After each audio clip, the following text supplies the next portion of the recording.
After decades of heated trade disputes, the U.S. and the EU announced an agreement in principle concerning beef exports to the European market. Joining us now for some background is American Farm Bureau economist Michael Nepveux. Thanks so much for joining us, Michael. Now, most U.S. beef is excluded from the European market due to hormone use restrictions. Can you talk about what the background is there? Sure. So the U.S. and the EU have been involved in a pretty contentious trade dispute dating back to the early 1980s. Now, back then, the EU instituted a ban on the importation of all meat that had been treated with growth-promoting hormones. Now, after U.S. retaliation and a few decades of WTO consultations, where the countries landed was a 2009 Memorandum of Understanding where the U.S. was allowed to export additional hormone-free beef to the EU.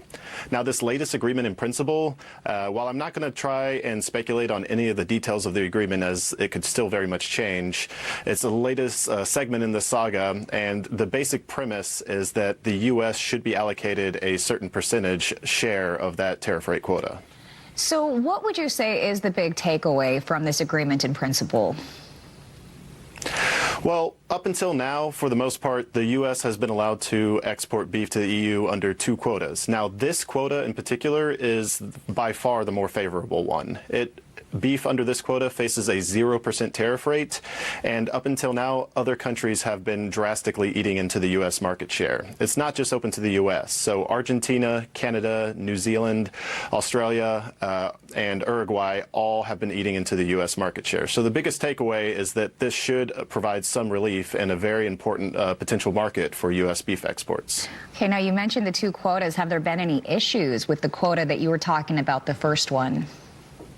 Sure. So, again, that more favorable quota, when it first opened, the U.S. exports of beef to the EU started to rise, but that peaked back in 2015 with a maximum amount of $272 million worth of exports. Like I said, since then, these other countries have been eating into the U.S. market share. So hopefully this new agreement in principle, whatever it ends up being, should add a little bit of relief to U.S. exports there. Still some mystery there. We appreciate you sharing and breaking down what you know. As always, AFBF economist Michael Nepveux, thank you.